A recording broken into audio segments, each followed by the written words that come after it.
Pois bem, então nós terminamos a aula passada falando desse teorema aqui, tá? Eu vou apagar os comentários que eu fiz aqui para a gente refazê-los, né? E relembrar o que dizia o teorema e o corolário, porque a gente vai usá-los bastante, tá? Então vamos comentar novamente o que diz o teorema, né? De maneira bem objetiva, pensando em exercícios, tá certo? Então vamos lá. Quando eu estiver, a ideia é a seguinte: eu estou para resolver uma congruência desse tipo. Então eu tenho uma congruência que tem um número multiplicando a variável x, e isso é congruente a um outro número b, módulo um certo número m. Então algumas coisas eu tenho. Uma delas é o MDC entre o a e o m. O MDC entre o a e o m. O a é o primeiro número, o m é o último. Eu vou chamar de D, né? E o D, ele vai ter que dividir esse B, ou seja, o B vai ter que ser um múltiplo de D. Então, para resolver uma congruência desse tipo, é obrigado, primeiro detalhe, é obrigado que o D divida o B, onde o D é o MDC, entre o primeiro número e o último, tá? Aí, a primeira afirmação importante aqui, ó, D soluções, né? Se você tem um D, né, o MDC, e esse D divide o B, existe solução. E além de existir solução, a quantidade de soluções é exatamente esse D. Ele te dá a quantidade de soluções. E aí você vai e escreve esse D assim, ó, como RA mais SM, né? Ou seja, aquela história lá do teorema de Bezout, que diz que a gente pode sempre escrever o máximo divisor comum, né, que é o D, ele é o máximo divisor comum entre o A e o M. Então a gente sempre pode escrever o máximo divisor comum como um número vezes o primeiro aqui, vezes o A, mais um outro número vezes o segundo. A gente sempre pode escrever isso aqui. Está lá garantido pelo teorema de Bezout, que a gente já viu, né? Então, o D você escreve assim, você quer resolver essa congruência, ela só tem solução se o D dividir o B, e o número de soluções no sentido de que elas não são congruentes entre si, né?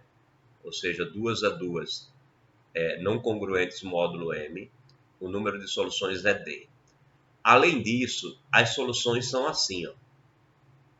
Então, a primeira solução, que ele chamou aqui de x0, ela se obtém pegando este número aqui, ó, o número R, e multiplicando o número B1. O número B1.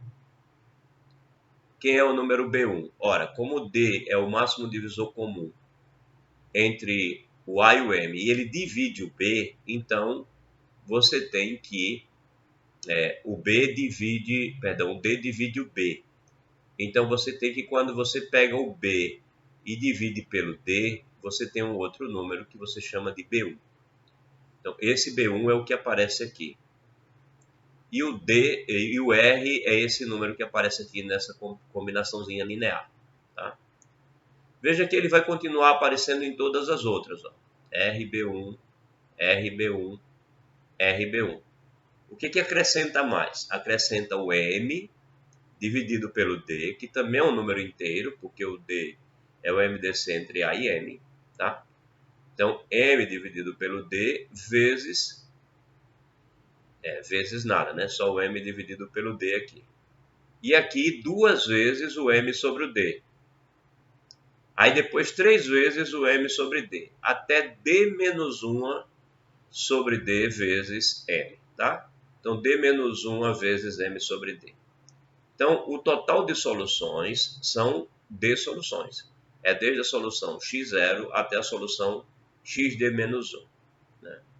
E toda outra solução que você buscar, ela vai ser congruente a uma dessas módulo M. Foi isso que a gente demonstrou na última aula. Foi um processo longo de demonstração, a demonstração veio antes do teorema. E aí ele enunciou o teorema.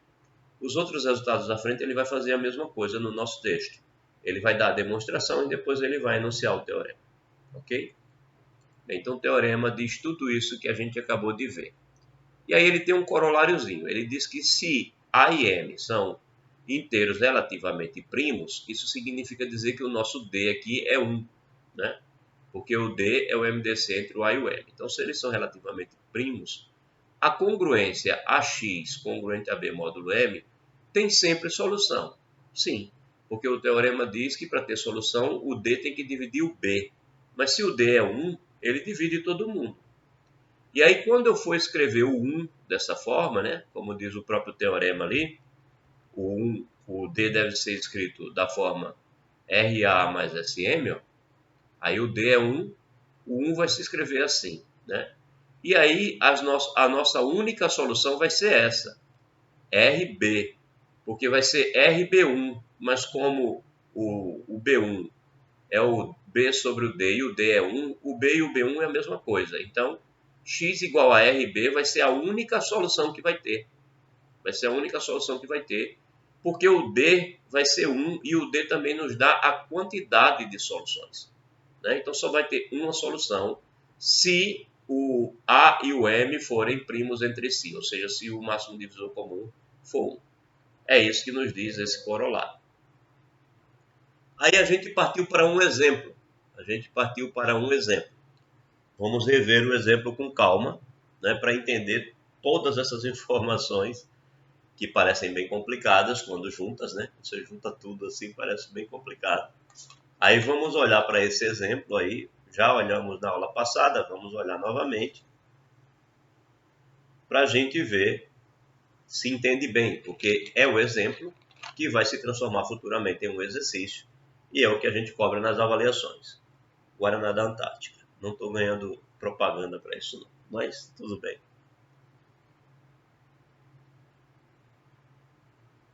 Interessante é que a Covid mudou um pouco o meu paladar. Não estou conseguindo mais identificar o sabor das coisas do mesmo jeito que antes. Mas vamos lá. Alguém está falando alguma coisa no WhatsApp, eu não sei se é da turma da gente. A Brenda dizendo que não pode vir. E o Joseph também. Ok. Depois olham o vídeo, né? Então vamos lá. Voltando agora para o exemplo, né? O exemplo onde a gente vai usar resultados anteriores, né? Então vamos lá. Vamos ver como é que essa resposta foi adquirida. Justamente o teorema anterior a gente vai usar, né? Então vamos lá. Vamos apagar tudo, as anotações que fizemos, e vamos fazer novas anotações para ir entendendo de novo o teorema, o exemplo como foi visto no finalzinho da aula passada. Mas agora fazendo no início, fazer com calma. Então veja só, ele quer resolver essa congruência, né? Consideremos essa congruência. Aqui é o nosso A, x, né? Congruente a B, módulo M. Então qual é o primeiro passo? É procurar saber quem é o nosso D, que é o MDC entre o A e o M. E aí a gente encontrou 3. Ok, primeiro passo é isso. Aí agora a gente observa o quê? O que a gente observa? A gente vai tentar escrever R vezes A mais S vezes M igual a D. Está aqui o D, né? Então, quais eram o nosso A e o nosso M? Um é menos 3, o outro é 15. E qual é o nosso D? 3. Então, o cara percebeu o seguinte, que se ele multiplicar 4 vezes esse, ele vai ter menos 12. E aí, quando ele somar com 15, vai dar 3. Então, ele notou que dá para multiplicar 4 vezes o menos 3 e multiplicar o 15 por 1, que ele vai ter 3. Então, assim, ele identifica esse daqui que é o R e esse daqui que é o S, tá? Então, estamos seguindo o que diz o nosso teorema. A gente precisa identificar quem é o R, identificar quem é o S a partir do D, que é para poder a gente chegar nessa nossa solução aqui. Então, vamos lá. Já temos o nosso R. O R é 4. Então, vem que R é 4. Temos o D, que é 3. Bem, e podemos calcular o B1. Quem é o B1? O B1 é o B. Quem é o B? É o 18. Né? E dividido por quem? Pelo D, que é o 3. Então, B1 é igual a B dividido por D. Então, quem é o B1? O B1 é o 18. 18 dividido por 3, que dá 6. É esse 6 aqui. B1 é 6. Então, já sabemos quem é o B1. Então, uma solução particular será x0 igual a 24. Por que 24? Porque quem é x0? Olha aqui. X0 é RB1. Então, quem é R? 4. Quem é B1? 6. 4 vezes 6. Por isso, 24. E como você tem que 15 dividido por 3, isso daqui é o nosso N, né? A gente diz lá que o N é o nosso M dividido pelo D. N é o M sobre D. Então, o nosso N aqui é igual ao 15, que é o M, dividido pelo D, que é 3. Isso deu 5. Esse é o nosso N. Então, você tem que a primeira solução é x0, que é R1B. A segunda solução vai ser o x1 é R1B mais M sobre D, que eu estou chamando aqui de N, ele não chamou aqui não, escreveu só M sobre D mesmo, né? M sobre D, ó, RB1 mais M sobre D é a segunda solução. Então, M sobre D é 5. Então, o x1 vai ser 24, que é o R1B, mais o M sobre D, que é o 5. Então, dá 29. Essa é a nossa segunda solução. Quantas soluções vai ter? 3, né? Porque D é igual a 3. Então, qual é a outra solução? Está aqui, ó. É 2 vezes M sobre D. 2M sobre D, ou seja, o dobro do que a gente tem aqui, né? Se eu tenho aqui 5, vai ser 2 vezes 5, né? 2 vezes 5, 10 aqui.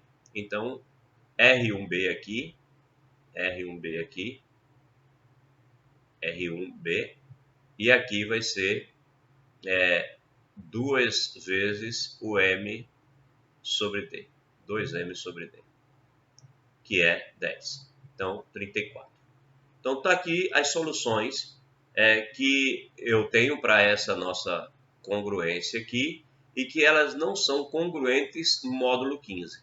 Elas são todas diferentes, né? Não são congruentes no módulo 15. Ou seja, se você dividir 24 por 15, vai sobrar 9, né? Vai sobrar 9. Então, essa daqui é congruente a 9, módulo 15. E não congruente, e vamos ver se é congruente às outras. Essa daqui vai dar 5 a mais, então daria 14. Então, é congruente a 14 módulo 15, né? 29 dividido por 15 vai dar resto 14. Então, essas duas não são, né, não são congruentes módulo 15. E 34 dividido por 15 vai dar resto 4. Então, também não são congruentes. Ó. Essa não é congruente com essa, que não é com essa, que não é com a primeira. Então, ninguém aqui é congruente entre eles. Então, são as 3 soluções que existem que não são congruentes entre si, módulo 15. Tá? Então, é claro, existe a possibilidade de você pegar outras que são... não existe, né? Nesse nosso caso aqui, só tem essas 3 mesmo. Essas são as únicas soluções que não são congruentes entre si, tá? Então, você encontrou todas as soluções possíveis aqui, não congruentes entre si. 9, 14 e 4 seriam os restos se você fosse dividir. Então, elas não são congruentes entre si, módulo 15. Ok. Pois bem, achou a solução. Então, toda outra solução será congruente a uma dessas, módulo 15. Então, você pode ter uma outra solução que também dê resto 9. Você pode ter uma outra solução que também dê resto 14. Você pode ter uma outra solução que também dê resto 4. Mas não vai ter soluções que não deem esses restos, tá? Então, esses são representantes, bons representantes das possíveis soluções para essa inequação aqui, ou para essa congruência aqui, ok? Bem, então vai ser essa coisinha que você provavelmente achou complicado aí, que vai cair como exercício. Resolva essa congruência. Mas, infelizmente, tenho que dizer a vocês que não vai ser isso o mais complicado, porque acho que os sistemas de congruência são mais complicados, né? Porque não é resolver só uma, é resolver várias. E a teoria também é bem elegante, bastante complicadinha de se entender, mas é muito legal de aprender.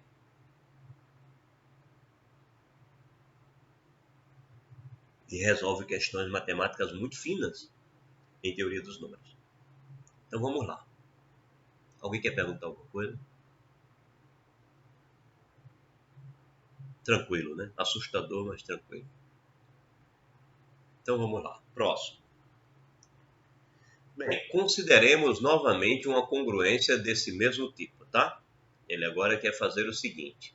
Ele quer mostrar a você que existe uma outra maneira de pensar a solução. Porque essa solução aqui, esse teorema aqui, foi demonstrado usando a noção de equação diofantina. Ele quer mostrar que dá para simplificar ou pensar de uma maneira um pouquinho diferente. Então ele começa a fazer isso. Consideremos novamente uma congruência desse mesmo tipo, né?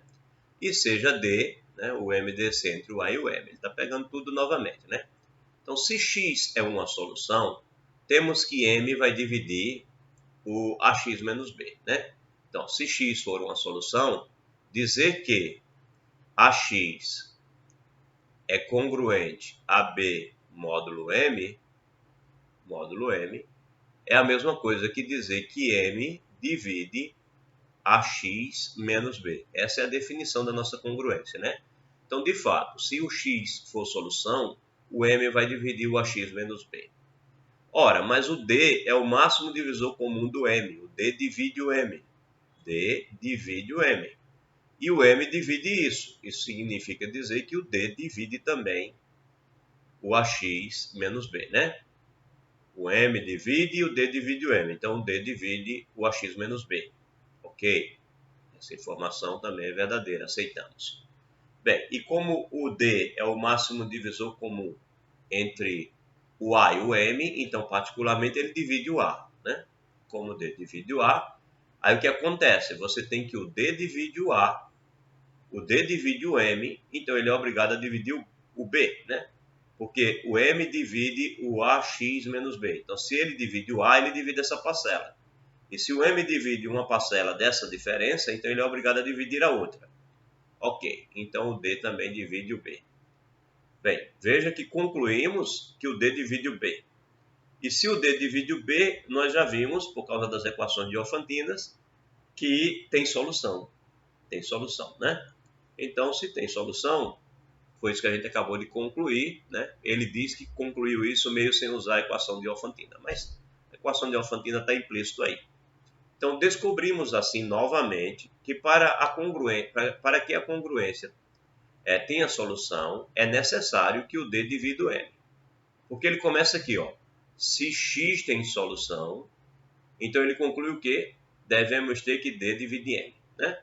Então, ele conseguiu mostrar isso daí, que se X é solução, né? Se X é solução, ou seja, em outras palavras, se essa congruência tem solução, então D divide B. Foi isso que ele provou. Então isso significa dizer que D dividir B é uma condição necessária. Se o D não dividir o B, o X não vai ter solução. Então é uma condição necessária para que o D divide B. Aí ele afirma aqui o seguinte, que do processo de resolução que vai seguir daí em diante, nós vamos concluir que além de necessária, é uma solução suficiente. Ou seja, ele está dizendo que a gente vai conseguir concluir que se o D dividir o B, então a congruência AX congruente a B módulo M, essa congruência, ela tem solução. Então, já mostramos que se X é solução, ou seja, se essa congruência tem solução, então o D divide B. Agora ele está dizendo que no procedimento à frente, você vai perceber que se o D dividir o B, então essa solução existe uma solução. Aí ele continua a nossa brincadeira. Ora, o D divide o A. Então, eu posso chamar de A1 o A dividido por D. Foi o que ele fez aqui. Ele disse que o A vai ser A1D, né? Então, A1 vezes D é o A. O D divide o B. Então, eu posso chamar de B1 o B dividido por D. Ou seja, eu posso dizer que B é B1D. Foi o que ele fez aqui. O B é o B1D. A mesma coisa com o M.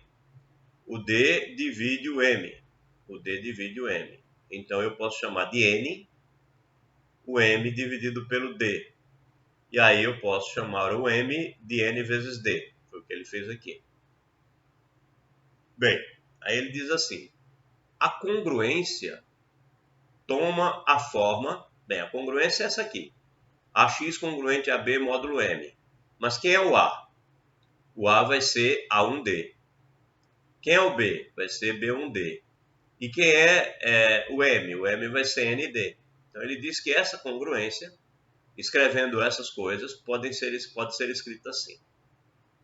Ok? Tudo bem então. Ora, mas se pode ser escrito assim, note que eu posso esquecer o D, né? Porque eu tenho um D para todo lado aqui, ó. Tem um D para todo lado. Ou seja, essa congruência aqui me diz que o ND divide o A1D menos o B1D.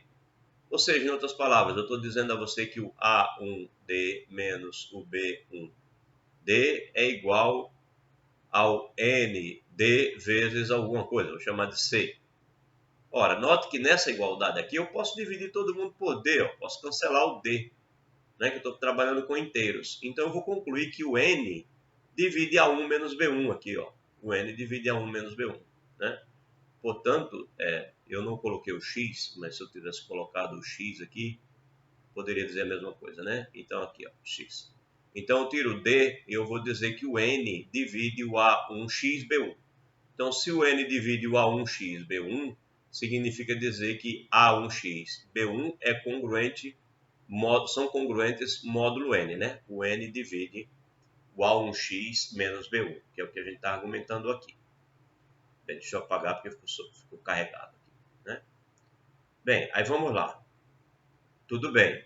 Concluí que dessa congruência aqui, eu posso chegar nessa congruência aqui.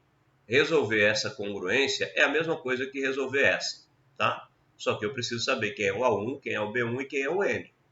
Bem, isto é, que o conjunto de soluções de uma e outra coincidem. Foi essa a nossa conclusão, tá? Os conjuntos de soluções coincidem. Beleza. Bem, ainda, muita informação, tá? Vai encadeando uma na outra. Sei que dá trabalho, mas vamos lá. Vamos junto. Bem, ainda escrevendo. Então, de novo, né? Lembrando do teorema de Bézout, eu posso escrever o MDC como uma combinação linearzinha desse tipo. Mas aí, o A é o A1D, né? O A eu escrevo como A1D. Tá aqui, o A é o A1D. E o M é o ND. Então, eu posso, na verdade, escrever o D dessa maneira. Então, note que, novamente, eu posso sair cancelando o D, né? Já que eu posso escrever isso, eu divido por D aqui, ó. Por D e por D, dividir a força de expressão, né? Porque a gente está trabalhando com inteiros. A gente usa o axioma do cancelamento, né? E aí, quando eu cancelo aqui, eu tenho 1, e aqui eu vou ter RA1 e SN. Ou seja, o mesmo R que eu tenho aqui para escrever a combinação linear que dá D, eu posso também escrever para dar 1 nessa situação aqui, tá? Esquecendo o D. Bem, logo eu concluo que, olhe para essa igualdade, veja que essa igualdade ela me diz o seguinte, ela me diz que R, eu posso escrever assim, 1 menos RA1 vai ser igual a SN. Isso significa dizer que o N divide essa diferença. Então, se ele divide essa diferença, ele divide a diferença contrária também, né? RA1 menos 1. O N divide essa diferença. Tanto faz, né? Um ou outro, eu só mudo o sinal. Por que eu escrevi assim? Porque é isso que está escrito aqui, ó. N divide RA1 menos 1. Portanto, RA1 é congruente a 1 módulo N. Uma coisa que vocês intuitivamente já podem ir levando.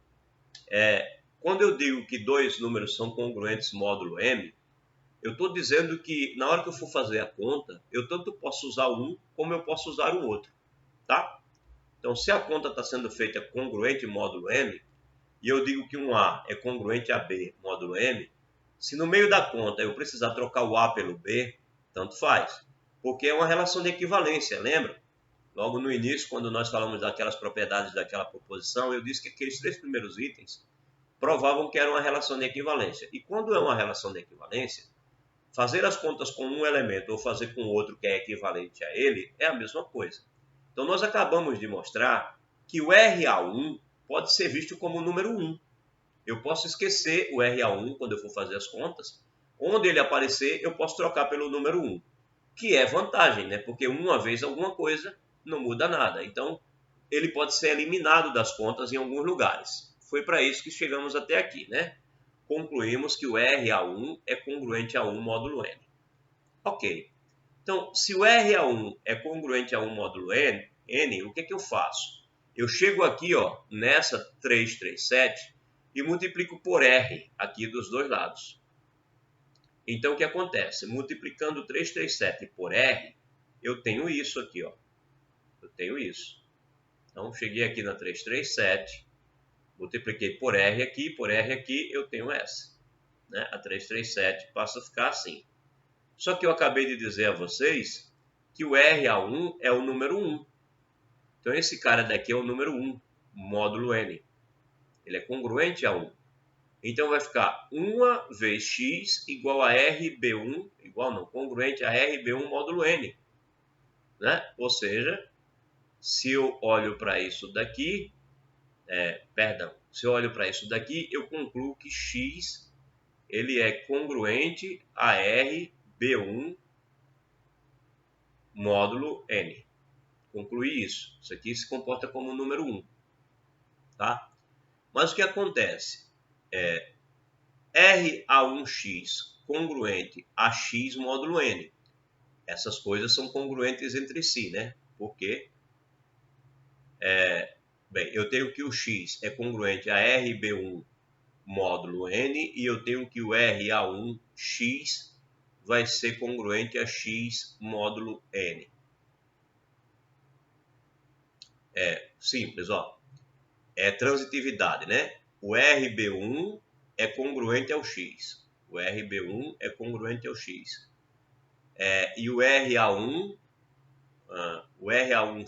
é congruente ao RB1. Então, uma congruência vai levar a outra. Deixa eu ver como é que eu vejo isso.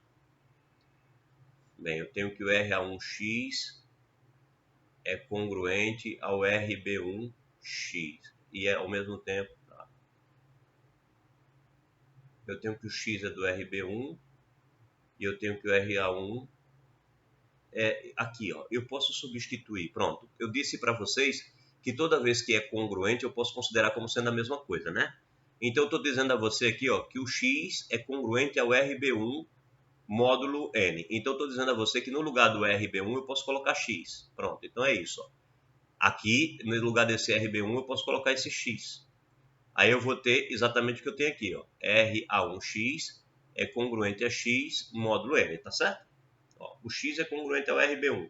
Então eu posso tirar o RB1 aqui e colocar x. Aí eu vou ter essa congruência aqui. Perfeito, então. Acho que ficou claro, né?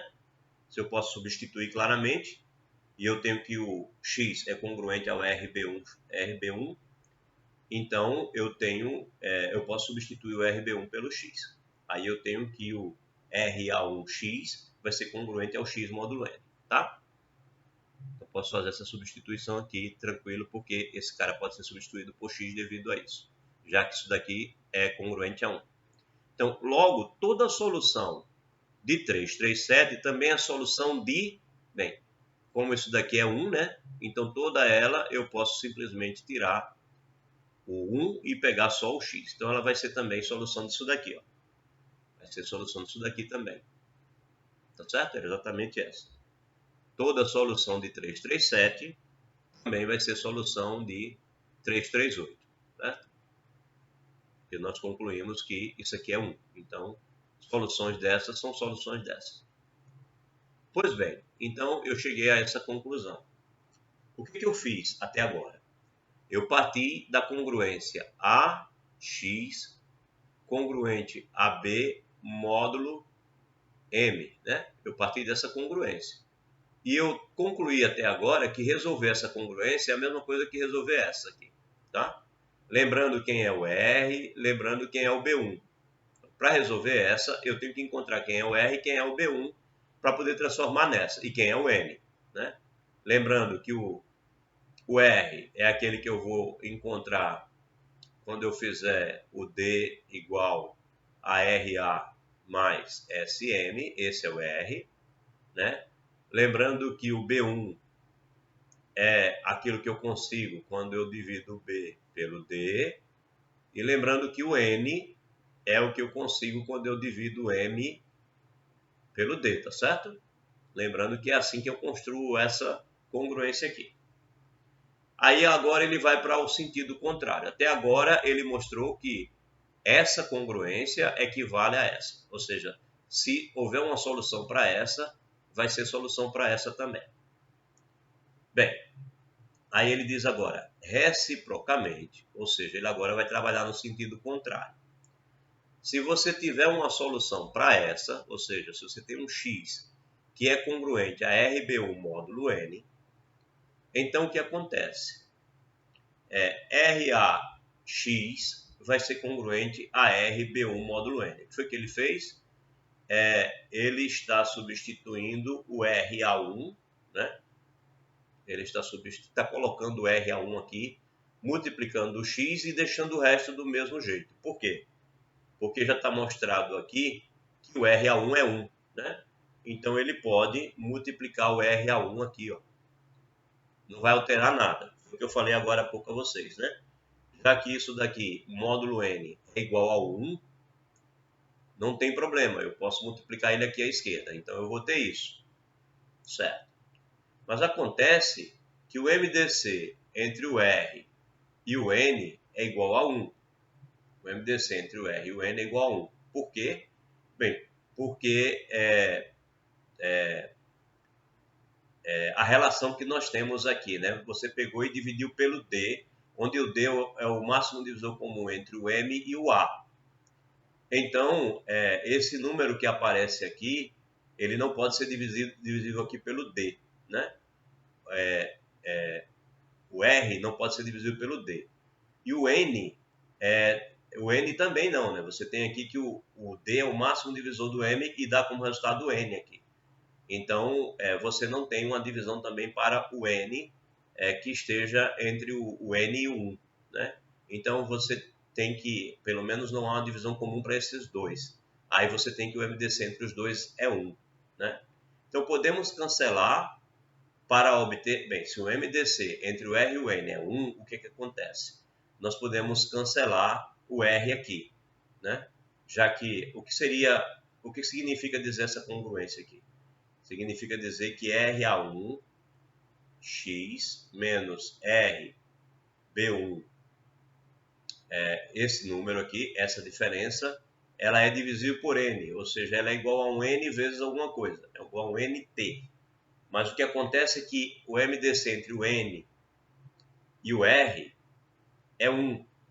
Ou seja, eu tenho que o N divide essa diferença, mas o N não divide o R. Então ele é obrigado a dividir a diferença A1x menos B1, já que ele não divide o R e ele divide a diferença, então ele é obrigado a dividir o A1x menos o B1. Isso significa dizer que A1x e B1 são congruentes módulo N. Bem, isto é, toda a solução daqui da 338 também é solução da 337. Por quê? Porque nós pegamos um cara que tem essa cara, ó, e mostramos que se esse x se escreve assim, então essa congruência aqui equivale a ela. Então ele também é solução para esse tipo de congruência. E esse tipo de congruência é justamente o tipo da 337. É o tipo de congruência da 337. Então, se o x é solução de uma congruência desse tipo, ele também é solução de uma congruência desse tipo. Então isso mostra que, do mesmo jeito que nós tínhamos mostrado que se é solução da 337, então é solução da 338, mostramos agora que se é solução da 338, então também é solução da 337. Elas são equivalentes. Elas são equivalentes. O que foi que a gente provou então até agora? Aí ele resume aqui numa proposição. Nós provamos isso aqui, ó. Vamos ler com atenção se é verdade que foi isso que foi provado. Sejam A e M inteiros. E B, o MDC, né? Na verdade, B é um múltiplo do MDC entre A e M. Ou seja, ele está afirmando aqui que o D divide o B. Portanto, nós teremos que essa congruência aqui, né? Isso garante que essa congruência aqui, ó, tem solução. Essa hipótese é para garantir que essa congruência tem solução.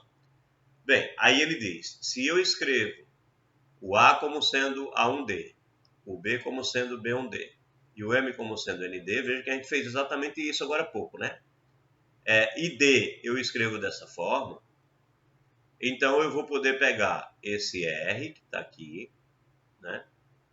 Vou poder pegar esse B1 que está aqui e vou dizer que esta congruência, que tem um A aqui na frente, ela pode ser vista sem o A, tá? Ela pode ser vista sem o A. É essa afirmação que ele está fazendo. Que ela pode ser vista sem o A. Eu tiro o A daqui da frente, substituo no lugar desse B, o RB1, e no lugar desse M, eu substituo por N. É isso que ele está dizendo. E resolver essa equação, essa congruência, vai ser mais fácil. É por isso que essa proposição é importante. Tá? Resolver essa outra forma de congruência é mais fácil do que a primeira. Por isso essa proposição é importante. Ela nos dá um método de pegar uma congruência que tem um número na frente do x e transformar numa congruência que não tem o número na frente do x. E aí, quando a gente transforma a congruência que tem um número na frente do x para uma que não tem, a solução da que não tem é fácil. E aí, quando a gente acha a solução da que não tem, a gente achou a solução da que tem. Ok? É isso que essa proposição está dizendo. Você consegue transformar uma congruência que tem um número multiplicando x em uma que não tem um número multiplicando x e que a solução de uma é a solução da outra. É como um método para simplificar a congruência. Tá? Então, é uma proposição importante por isso. Ela te dá a chance de simplificar a congruência. Bem, ele diz aqui, ó, exatamente o que eu acabei de dizer a vocês. A vantagem da proposição anterior é que é muito fácil dar a solução dessa daqui. Ela é simplesmente isso. Essa é a solução disso daqui para todo t pertencendo a R. Ou seja, esse número que está aqui, ó, ele é importantíssimo para a solução. Ele passa a fazer parte de todas as nossas soluções. Esse N é fácil de saber, é só você pegar o M e dividir pelo MDC. Então é fácil. O B1 é fácil de saber, é só você pegar o B e dividir pelo D. O único complicadinho de achar é o R. Porque o R é aquela história lá de você pegar o D, escrever R vezes A mais S vezes M. Mas a gente também já viu que se você tiver o 1 aqui, né, você vai ter que isso é R vezes A1 mais S vezes N. Então, tanto faz com o D ou com o 1, esse R aqui é o mesmo. Né? Então, lembrando aqui, né, que o N é isso, e aí x se escreve assim, RB1 M sobre DT, né, que é um T, onde o T pertence aos números inteiros. Tá bom? Então, é razoavelmente simples encontrar a solução para a equação que não tem um número aqui na frente, para a congruência que não tem um número aqui na frente. Bem, então temos determinada assim a solução geral da congruência dada, que coincidem com a que achamos em 332, ou seja, essa solução aqui, ela coincide com o que a gente tinha visto antes. A 332 que ele está falando é essa aqui. Cadê ela? 331, 332. Essa aqui, ó. É exatamente a mesma que a gente já tinha achado nesse teorema. Tá? Ela coincide com ela. Beleza. Portanto, de fato, é a solução equivalente. Pois bem. Aí vamos para um exemplo, né? Quando vem um exemplo, vocês respiram, né? Finalmente um exemplo. Finalmente vou entender alguma coisa. pelo menos espera-se, né? Será que dá para entender? Que é tanta letrinha. Mas o legal de você fazer conta com letrinha é que nunca está errado, né? Se eu digo a você que A vezes B é igual a C, fui eu que decidi que é C. Agora, quando eu digo 6 vezes 4, se eu disser que é 25, está errado. Então, é legal fazer as contas com as letrinhas.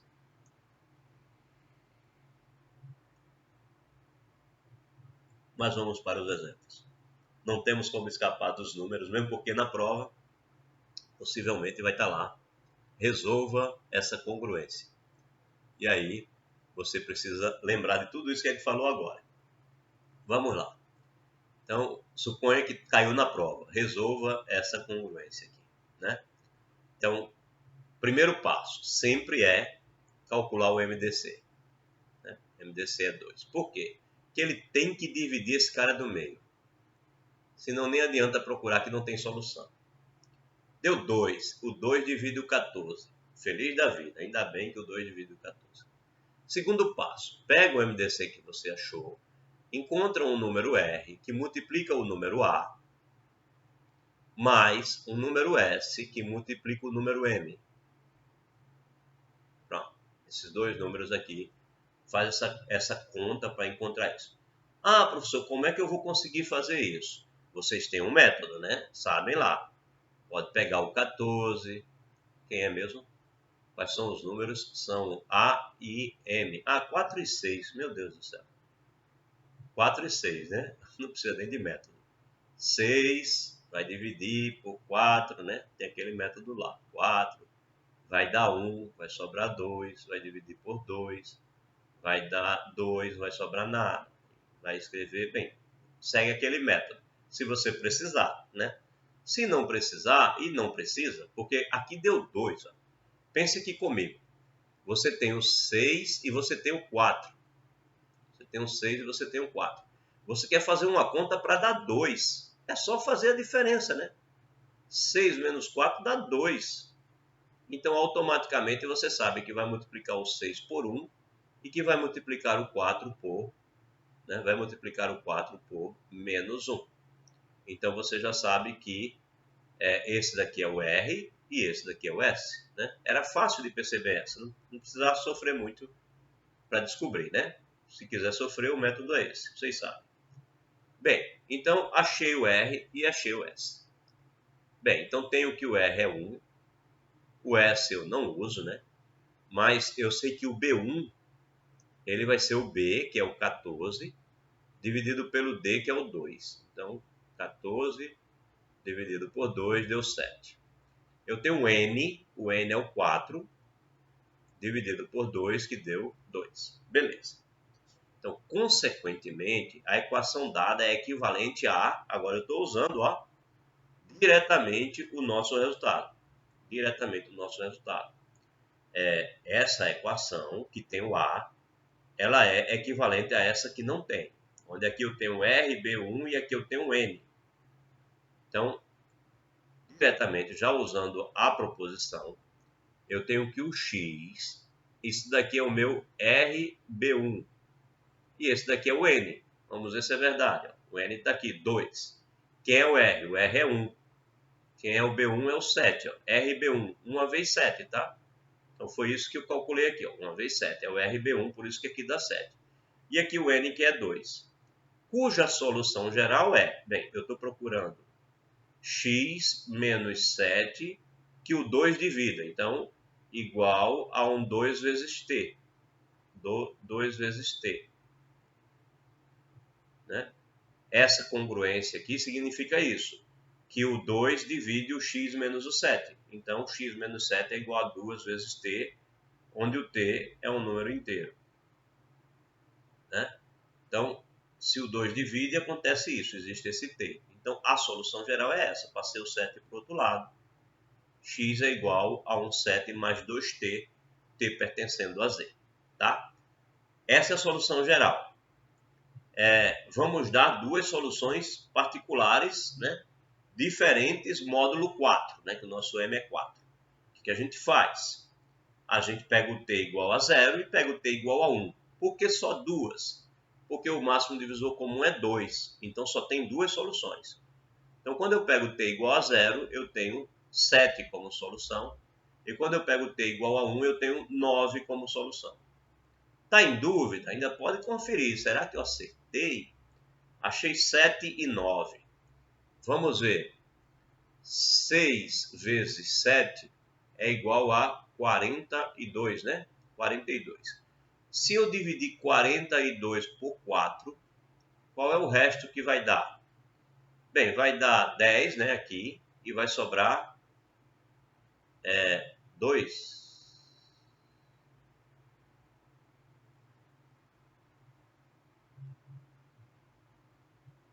Perdão, desculpem. Eu devo conferir esta solução aqui, né? 7. 7, o 2 divide o 7 menos 7. Beleza. E o 9? 9 menos 7, 2. O 2 também divide. 7 e 9 são soluções para essa equação. Se eu colocar aqui, o que eu vou ter, meu Deus? 42, 6 vezes 7, 40, 42 menos 14, assim. Estou ficando doido, né? O que eu tenho que ver é que 6 vezes 7 dá 42. Aí eu subtraio 14. Bem, agora está certo, né? Deve dar certo.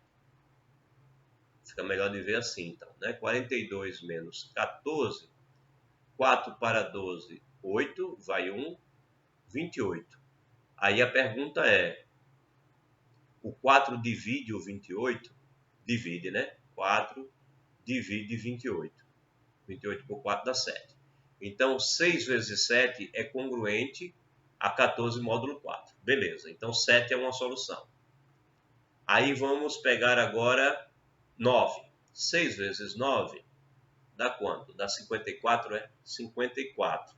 E aí eu vou subtrair 14. Vai dar 40, né? 40. E o 4 divide o 40. Então, tanto o 6 quanto o 7 também são soluções dessa daqui. Pronto, conferimos. Verificamos se era verdade, ok. Então, não tem como errar, né? Você sempre tem como, terminou a conta, ver se acertou. Tá bom? Sei que a demonstração do teorema em si é complicadinha, cheia de detalhes, mas a utilização em alguns exercícios não é tanto, né? Então, tentem chegar na nossa futura avaliação, pelo menos sabendo fazer a aplicação desses exemplos mais simples. Tá bom? Então, leiam, releiam, assistam de novo o vídeo até ficar claro para vocês.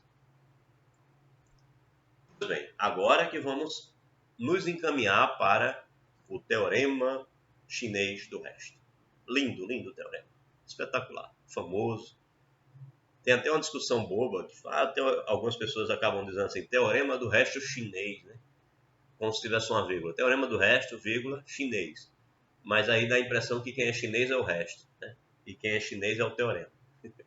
O Pocino aí, mas a Sônia no livro, colocam aspectos históricos desse resultado, desse teorema. Então, dá uma lidazinha aí que ele fala de uma maneira bem legal. Eu dei uma resumida, né, para a gente ir direto às contas. Então, deem uma lida, por favor. Mas vamos lá. Vamos nos encaminhar para o teorema chinês do resto. Aí ele pega aqui o problema de Sun Tzu, que diz o seguinte: a ideia é determinar um número tal que esse número, quando dividido por 3, dê resto 2. Quando dividido por 5, dê resto 3. E quando dividido por 7, dê resto 2. Né? Então, dividido por 3, 5 e 7, dê restos respectivos 2, 3 e 2. Então, traduzindo para a linguagem de congruências, o problema de Sun Tzu consiste em determinar um inteiro que seja a solução simultânea das seguintes equações. Né? Então, um número que, quando dividido por 3, dá resto 2, x é congruente a 2 módulo 3. Um número que, quando dividido por 5, dá resto 3, x é congruente a 3 módulo 5. E um número que, quando dividido por 7, dá resto 2, x é congruente a 7 módulo 2. Aí o que é que a experiência do aluno, né? Aluno experiente, já começa a pensar quando vê uma um teorema como esse, um problema como esse, né? Um problema de Sun Tzu. Ele começa a pensar assim, pode ser que o professor coloque na prova a congruência para eu resolver, ou pode ser que ele coloque na prova um problema que leva para uma congruência, né? Já que você está vendo aí um problema, que é o problema do Sun Tzu, que leva para congruências, para um sistema de congruências. Então, já fique esperto. Na avaliação pode vir ou a congruência ou um problema que vai me levar a montar a congruência. Eu acabei de mostrar a você como é que faz isso, né? O problema é, dado o número, eu quero encontrar um número que quando dividido por 5 dá, quando dividido por 3 dá resto 2, quando dividido por 5 dá resto 3 e quando dividido por 7 dá resto 2. Quero encontrar um número que tenha essas três qualidades aí. Então, isso me leva àquelas três congruências. Então, você já entendeu como passar do problema para a congruência. Nesse caso aí, para três congruências. Mas pode ser um problema só, né? Me encontre um número que, quando dividido por tanto, dê resto tanto. Isso é uma congruência, tá bom? Então, vamos lá. Bem, vejamos como esse problema pode ser resolvido. Conforme mostramos na seção anterior, os inteiros que verificam a primeira equação, 3, 4, 1, a primeira equação daqui, estão dados pela fórmula x igual a 2 mais 3y. Foi o que ele está dizendo? Ele está dizendo que se eu pegar x menos 2, né, esse menos esse, o 3 vai dividir. Então ele está dizendo que isso dá 3y. Aí passa o menos 2 para o outro lado, você tem que x é igual a 2 mais 3y, representa a solução dessa primeira equação. Ok. Mas ele quer uma solução para as três.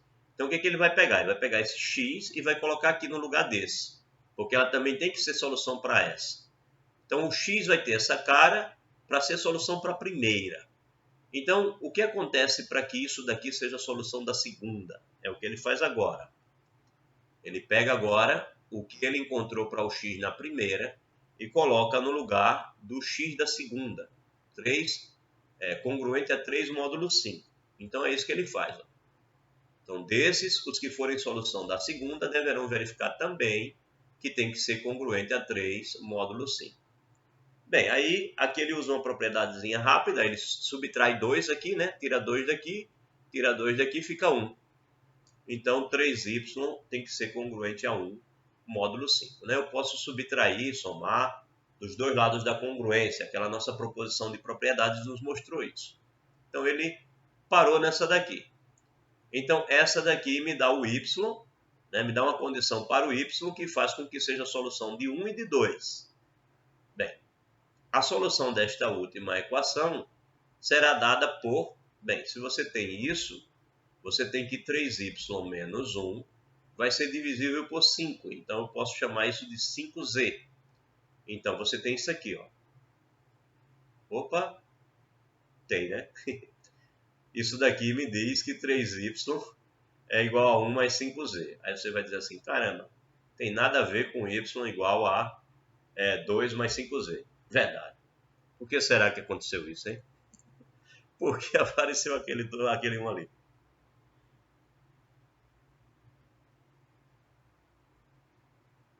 Alguém pode me dizer? Não, né? A gente esquece rápido, né? De uma tela para outra a gente já esqueceu. De uma página para outra do livro a gente já esqueceu. Vamos lá.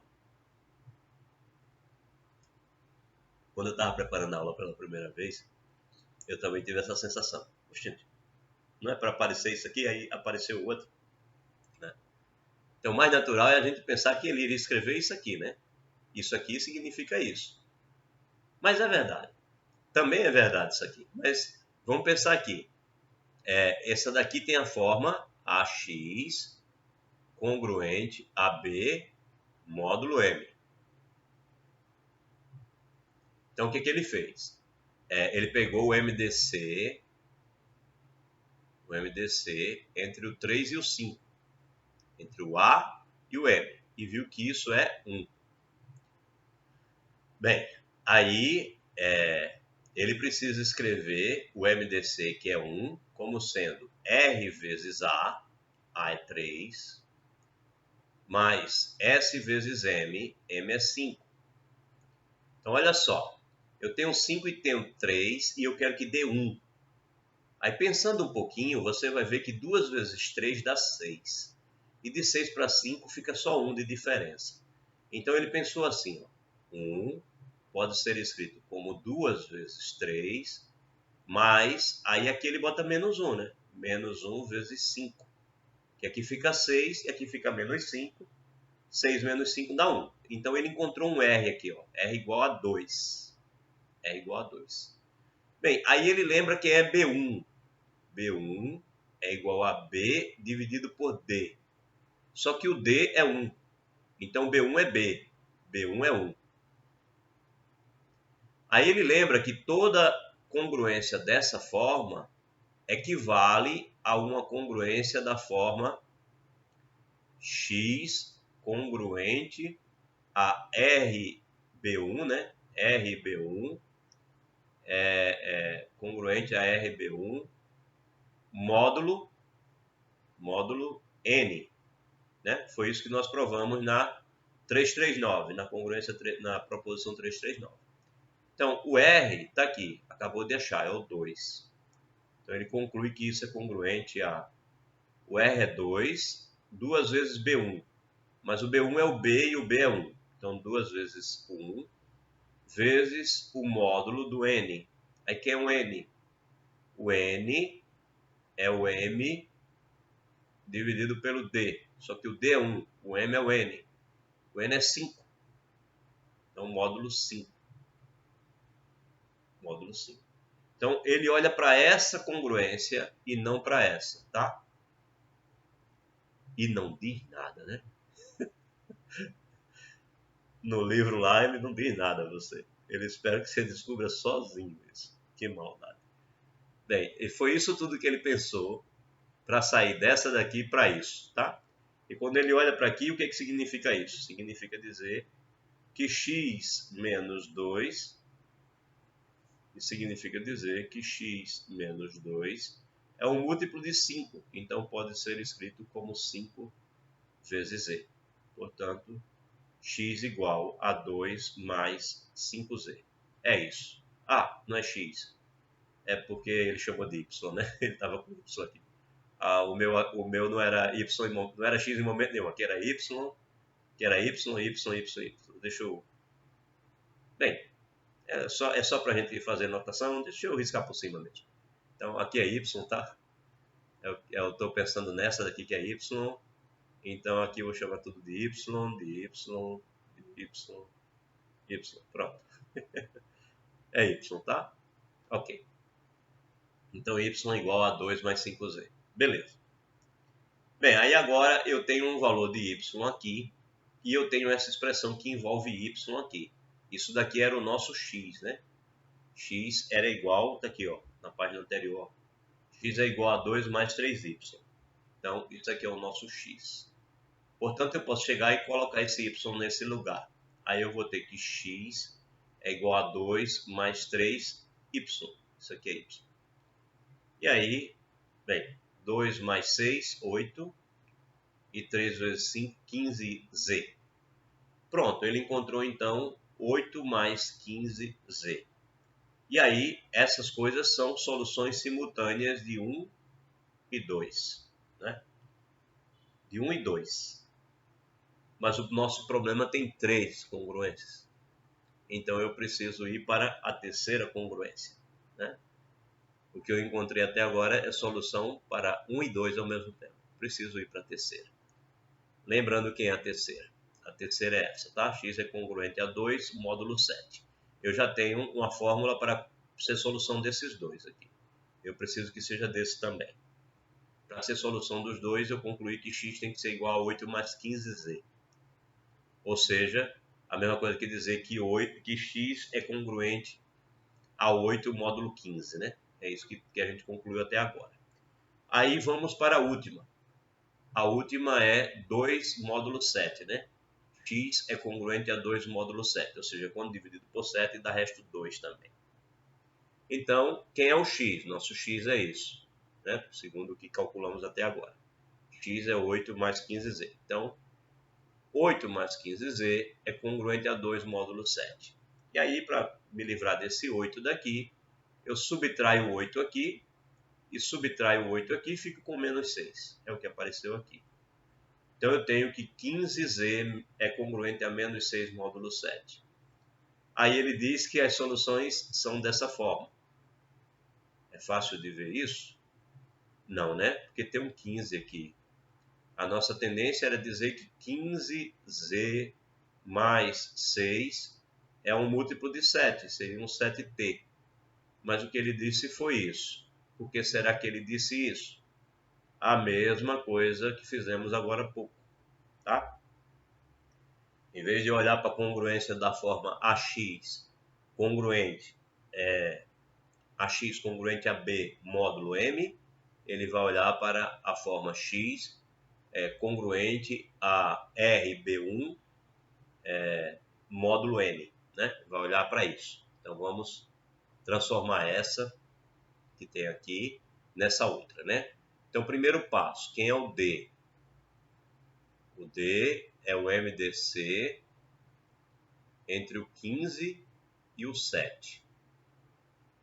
Bem, o MDC entre o 15 e o 7 é 1, né? Porque o 7 é primo, ninguém divide ele. E o 7 não divide o 15. Então, beleza, vai dar o 1. Já que vai dar 1, o que que você tem? Você tem que fazer o 1 como sendo R vezes 15 mais S vezes 7. Pô, tá na cara, né? Se eu multiplicar o 7 por 2, eu tenho 14. E aqui eu tenho 15. Então, 1 dá para escrever como 1 vezes 15 menos 2 vezes 7. Então, achei o meu R. O R é 1. Bem, quem é o B1? O B1 é o B, que é o menos 6, dividido pelo D, que é 1. Então, o B1 é 1. E o R também é 1. Não, perdão, B1 é menos 6. E o R também é 1, né? Então, RB1, que é essa parte aqui, R vezes B1, é exatamente menos 6 vezes 1. Então, por isso que deu menos 6. E aqui é o M, que é esse daqui, dividido, né? M, que é 7, dividido pelo D. Então, isso aqui é o M sobre D, vezes o T, né? Então, pronto. Achei que a solução que serve para as três, ela é assim. Ela vai ser um Z igual a menos 6 mais 7T, que equivale a dizer que Z é congruente a 6 módulo 7, né? É isso que eu estou dizendo aqui. Z é congruente a menos 6. Né? Menos 6, não. Esse menos esse.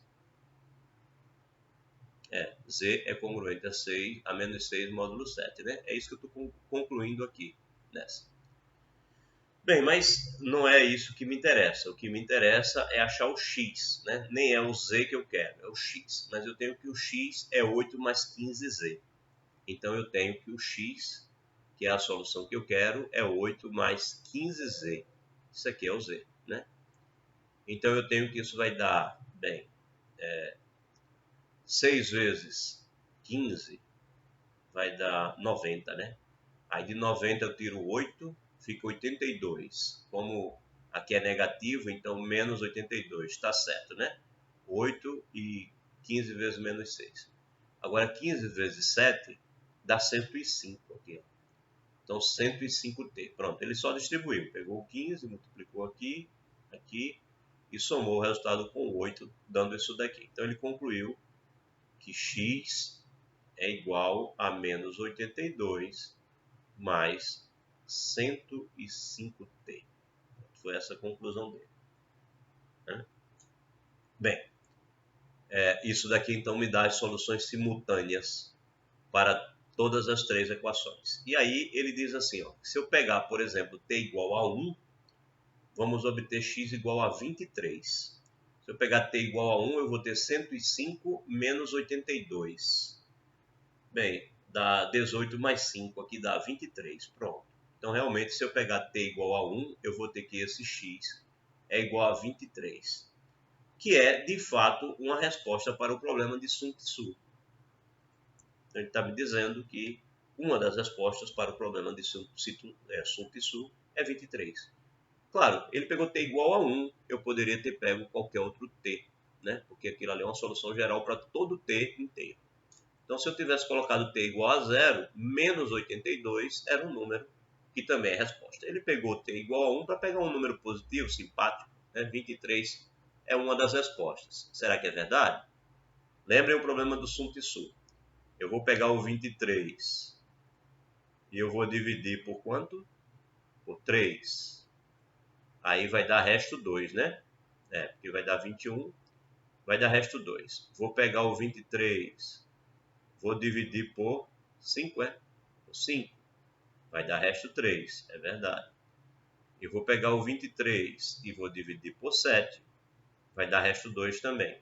23 dividido por 7 vai dar resto 2. Então, realmente, dá 2, dá 3 e dá 2.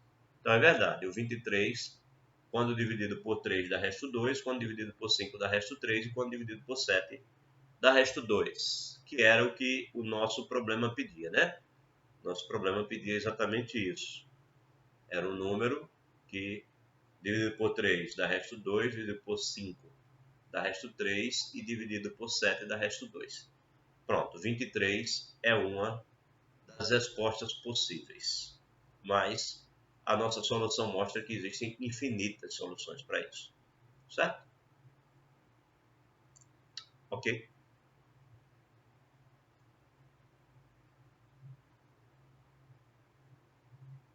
Se você quer fazer um exercício e não deixar a pessoa dar só a resposta geral, você quer que a pessoa dê uma resposta, aí você vai e pede o menor inteiro positivo. Né? Provavelmente deve ser o 23, né? Porque o outro inteiro que você poderia pegar era t igual a 0. Se você pega t igual a 0, aquilo ali vai dar menos 82, já não vai ser positivo. E se você pegar t igual a 2, vai dar um número positivo maior do que 23. Então, o menor inteiro positivo, que é a resposta para o problema de Sun Tzu, é o 23. Né? Então, o problema poderia ser assim. Resolva esse problema, dá o enunciado do Sun Tzu, me dando o menor inteiro positivo. Né? Encontre o menor inteiro positivo, tal que isso aconteça. Aí, enunciava o problema do Sun Tzu. Né? É uma maneira que você tem de amarrar um problema só. Por exemplo, se você vai fazer uma questão de marcar X, você vai cair no ENAD da vida. Então, eles podem fazer um problema assim. Dá o problema e amarra que a resposta seja só o menor inteiro positivo. Ok. Na aula, na sala de aula, eu tenho como olhar para vocês e ver a cara assustada de vocês. Aqui eu não tenho. Eu não sei exatamente o quanto estão voando. Então, vamos lá. Vamos continuar. Sem saber mesmo. Então, naturalmente, parece razoável tentar discutir o problema de forma mais geral. Então, consideremos um sistema da forma Ave Maria, né?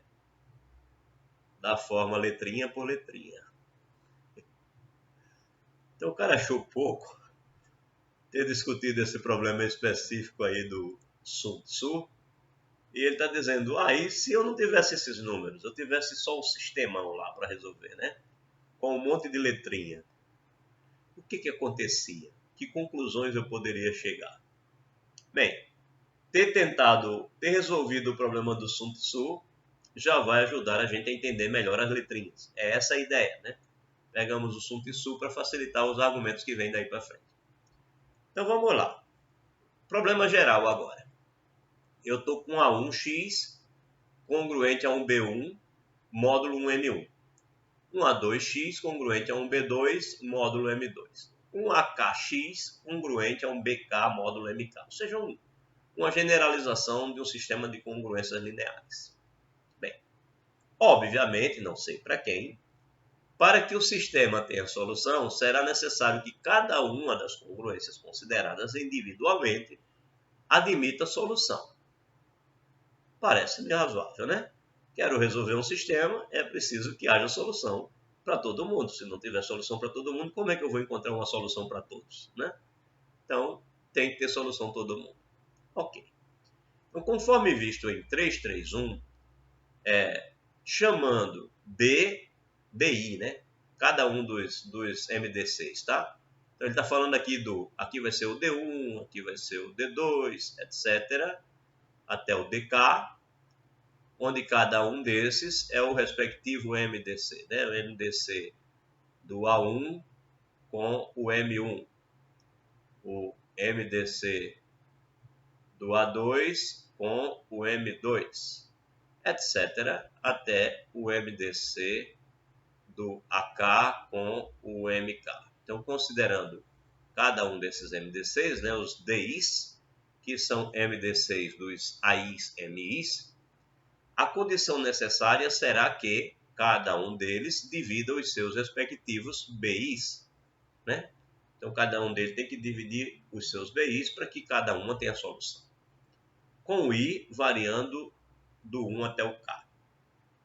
Então, nesse caso, conforme a proposição 339 é aquela que diz que a congruência que tem um número aqui, ela é equivalente a uma que não tem um número aqui, né, que a gente viu como construir.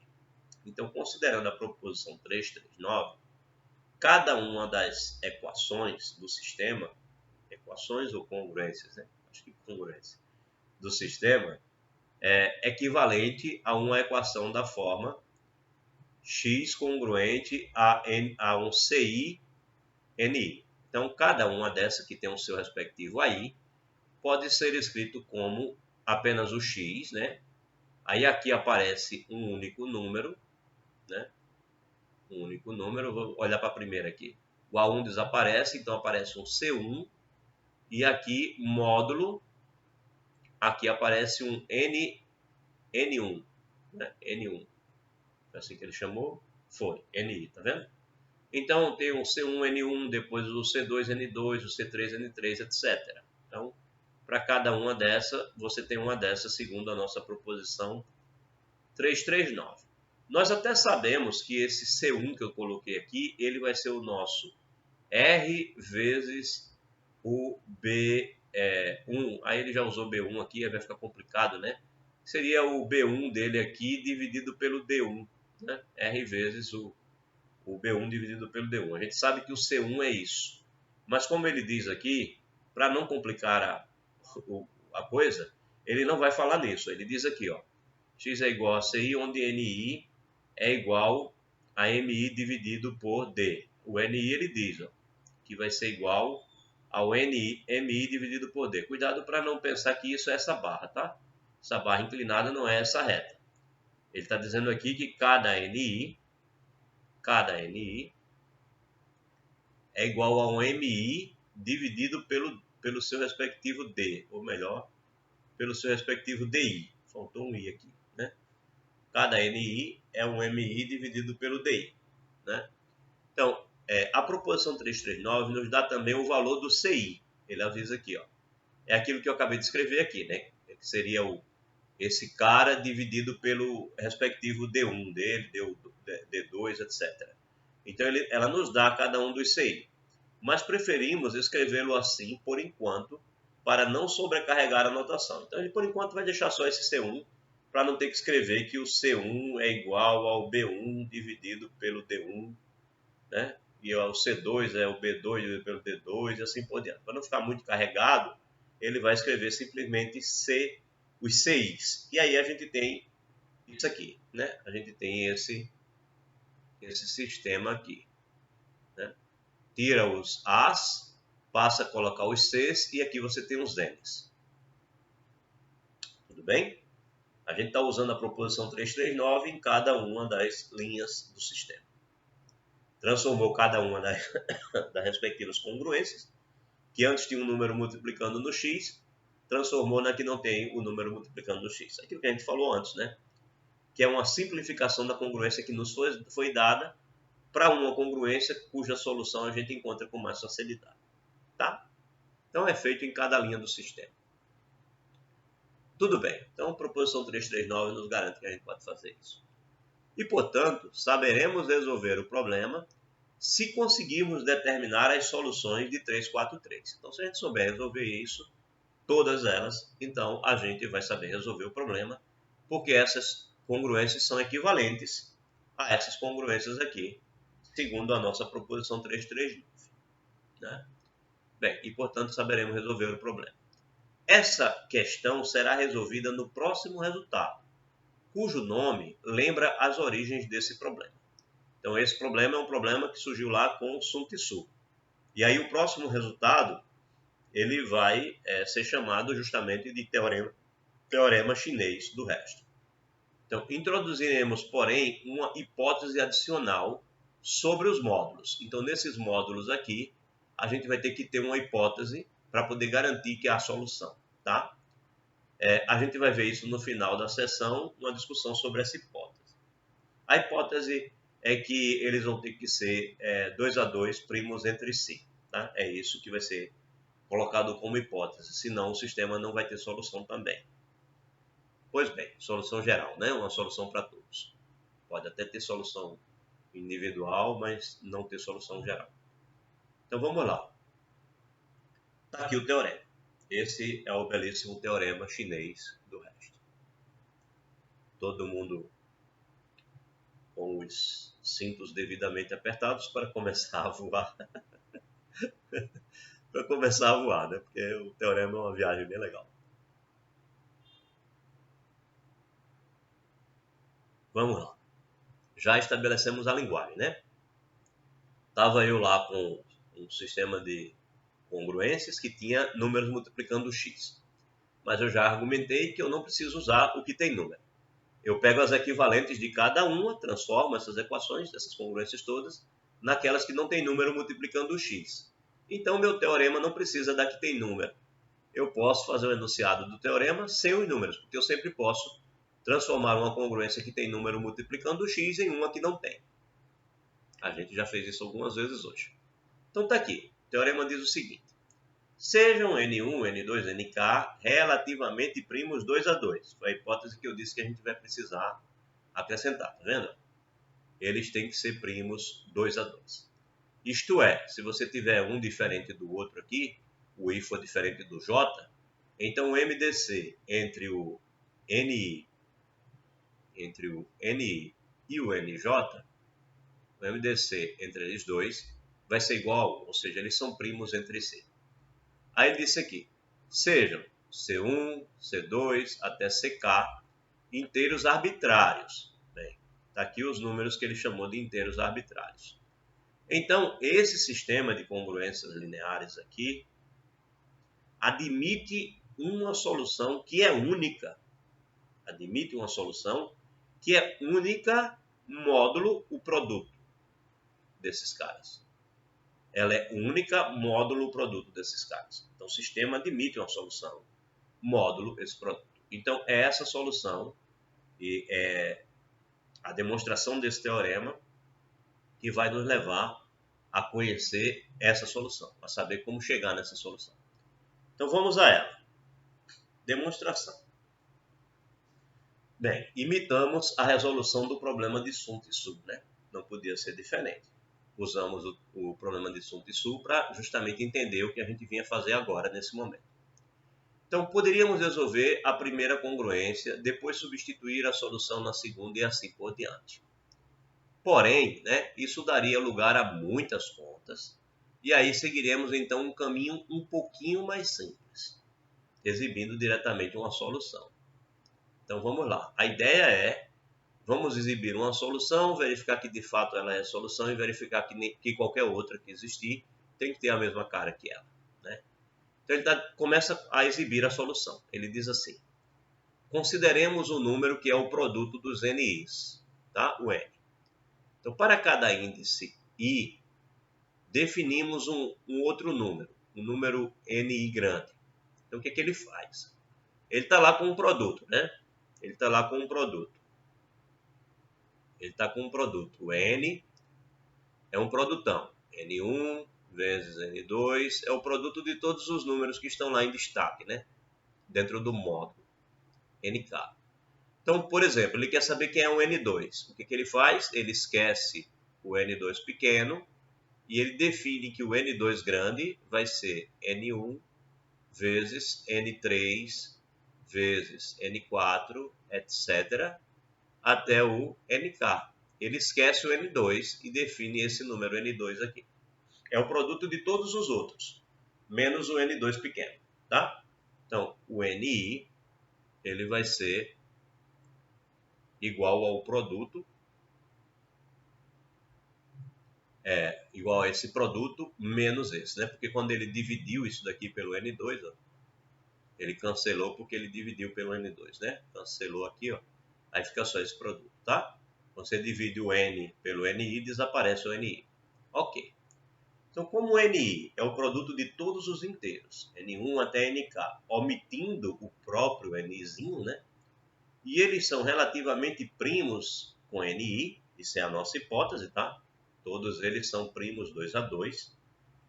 Então, o que acontece?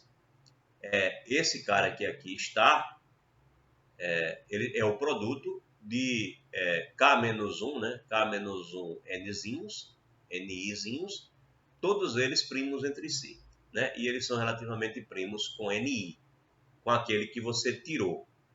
Então, o que acontece? Esse NI que sobrou aqui, por exemplo, o N2, ele é primo com todo mundo que está aqui. Tá? Ele é primo com todo mundo que está aqui. Na verdade, minto. Ele não é primo com todo mundo que está aqui. Ele é o produto de todo mundo que está aqui. Ele é primo com o cara que eu tirei. Porque o cara que eu tirei, o N2, ele é primo com todo mundo que está aqui. Então, se ele é primo com todo mundo que está aqui, ele é primo com esse N2. Então, você tem que o NI grande, ele é sempre primo com o NI pequeno que você retirou do produto. Então, ele é primo com ele. Portanto, o MDC entre os dois é 1. Então, podemos determinar, então, um RI e um SI, ou seja, um número que vai multiplicar esse NI grande, mais um outro número que vai multiplicar esse NI pequeno, já que eles são primos entre si, isso vai dar 1. Teorema de Bézout, tá? Bézout nos garante que existem esses dois números aqui. Então, mostraremos, então, que o número, agora sim, ele diz para você como vai ser a solução. A solução vai ser x0, chamou de x0, a solução inicial, né? Igual ao C1. Quem é o C1? O C1 é esse cara aqui, ó. Esse cara aqui mesmo, esse número que está aqui. É o C1. Quando não há número multiplicando o x, tá? É o C1. Aí que multiplica quem? O R1. Quem é o R1? É esse cara que você encontra aqui, ó. Quando você define o seu N1, vai ser o R1. E depois multiplica pelo próprio N1 que você construiu dessa maneira.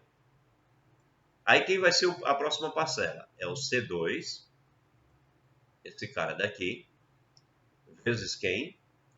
Vezes o R2, que é o cara que você vai encontrar quando colocar o 2 aqui, ó, vai ser o R2, e vezes o próprio N2 que você construiu tirando o 2. Aí você vai ter o 3, o 4, o 5, até o último, CK, RK, NK. Então, se você fizer esses produtos e somar, vai dar um número que ele chamou de x0, e esse número é uma solução do sistema dado. É uma solução do sistema dado. Isso daqui ele diz que vai mostrar, tá? Ele está afirmando. Ele construiu uma solução, tá? Ele está dizendo a você como é a cara de uma solução. Mas ele não provou ainda que é solução. Ele está afirmando que é solução, mas não provou ainda. Então, o próximo passo é provar que isso é solução. Então, vamos lá. Vamos provar que é solução. E depois provar que é única. Bem, de fato, observemos que se o J não é o I, né? Se o J não é o I, se eu estou numa situação dos dois serem diferentes, então o NJ ele é congruente a 0 módulo I. Porque lembre-se que é um NJ, né? O NJ ele é o produto. N1, N2, etc. NK, onde o NJ não está aqui. O NJ foi suprimido. Então ele é o produto de todo mundo menos o NJ. Mas ele é produto de todos os NIs. Tirando o NJ, ele é produto de todos os NIs. Então, se o I for diferente do J, então o NJ é o produto de todos os NIs, né? Então, se ele é produto deles, então os NIs o dividem. Então, se o NI o divide, então o NJ menos o zero, né? Ele é igual a um múltiplo do NI, é um NI vezes um T. Ou, em outras palavras, o NJ é congruente a zero módulo NI. NJ é congruente a zero módulo NI, né? Pois NI é um dos fatores de NJ. Ok.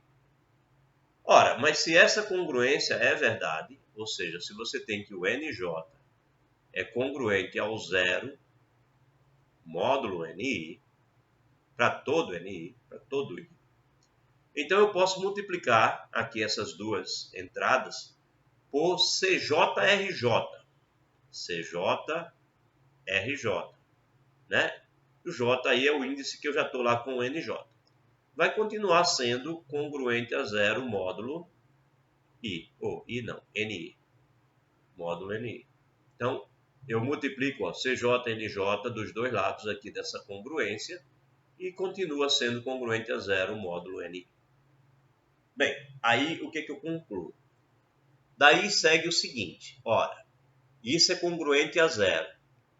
Lembre-se que eu disse a vocês, quando uma coisa, um certo número é congruente a outro módulo, um M, então usar um número ou usar o outro é a mesma coisa. Portanto, se CJRJ-NJ é congruente a zero módulo NI, então onde tiver CJRJ-NJ, eu posso considerar zero, né? Eu posso substituir pelo zero.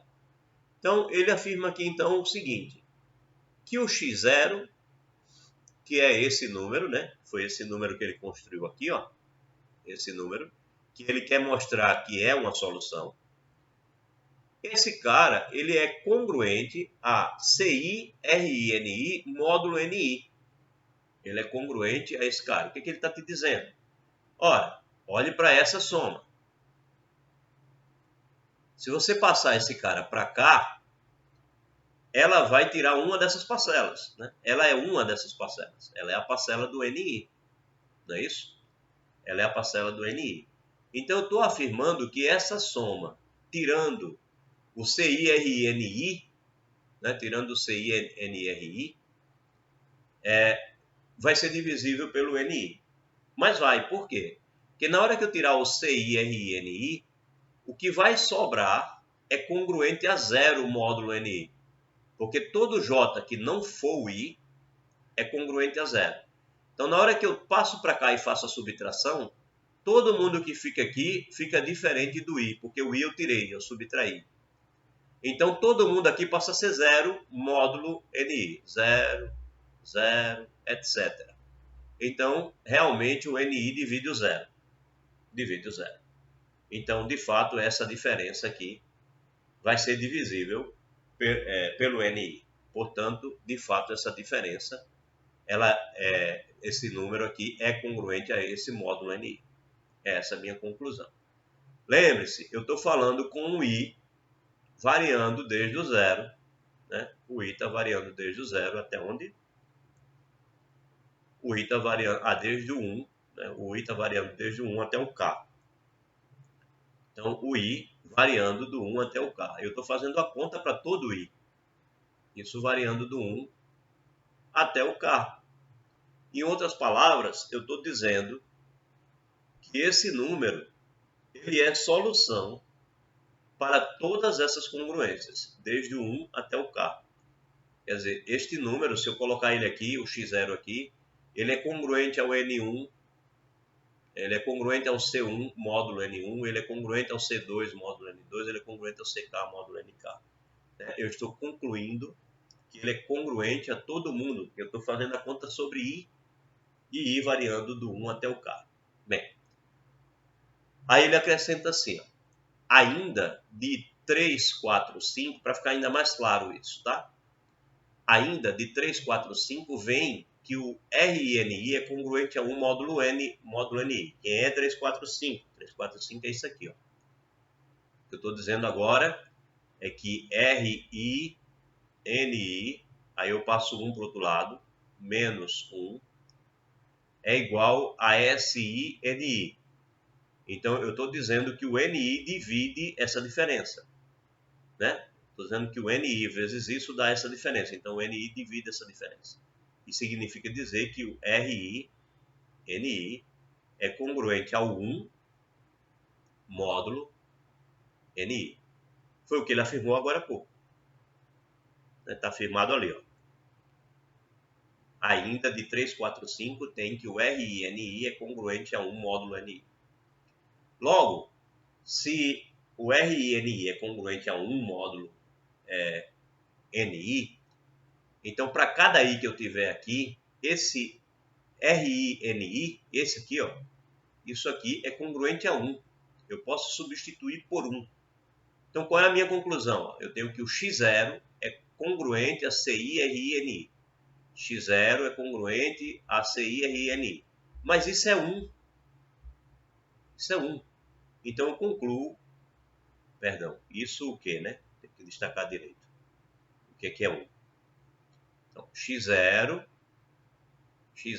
é congruente a CI-RI-NI. Mas isso aqui é 1. Ó. Esses dois aqui. Ó. Isso é 1. Então eu posso tirar ele daqui porque vai ser 1 vezes CI. Então fica só o CI mesmo. Eu concluo, então, que o X0 é congruente ao CI módulo NI, que é o que eu acabei de afirmar agora há pouco. O X0 é congruente a cada um deles aqui. É congruente, o tal do X0 vai ser congruente a cada um, a cada CI, né? Módulo NI. Foi isso que eu concluí, com o I variando desde o 1 até o K. Em outras palavras, o X0 é solução do sistema. É isso que a gente conclui aqui. Né? Isto é, X0 é solução de X congruente a CI módulo NI para cada I. Consequentemente, é solução do sistema. Bem, até aqui a gente mostrou que é solução do sistema. Vou passar uns 3, 4 minutinhos só da aula, viu? Terminamos já. Então, mostramos que é solução do sistema. Precisamos mostrar que é única, né? Porque foi afirmado que é única, módulo N, onde N é o produto dos NIs. Então, precisamos concluir isso. Bem, é solução do sistema. Beleza. Resta unicamente mostrar que toda outra solução é congruente a X0 módulo N. Diz ele que isso é fácil.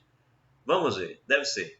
Ele diz assim, se X for outra solução, então temos que esse tal X vai ser também congruente a CI módulo NI para todo I variando de 1 até K. Né? Ser solução significa isso. Bem, mas o X0 é assim. O X0 ele é congruente a CI módulo NI. Então, da transitividade da relação de congruência, o que você tem? Você tem que o X é congruente ao CI e que o X0 também é congruente ao CI. Então, você está com uma coisa assim, né? CI-NI, perdão. CI módulo NI. Você tem, por um lado, que isso é congruente ao X0 e, pelo outro lado, isso é congruente ao X, né? Um X que ele está supondo que possa existir, que também seja congruente. Ora, mas a transitividade diz que se esse é congruente a esse e esse é congruente a esse, então eles são congruentes entre si. X é congruente a X, módulo NI, isso para todo I. Isso para todo I, com o I variando desde o 1 até o K. Ora, então pense aí, você sai variando, né, todos os Is, então você pode fazer o produto de todos eles, né? Produto de todos os N's aqui, e você vai ter isso aqui, ó. É o que ele diz aqui. Bem, eu concluí então que X é congruente a X0 módulo NI. Isso significa dizer que o NI divide o X menos o X0, né? O NI divide o X menos o X0. Isso para todo I aqui.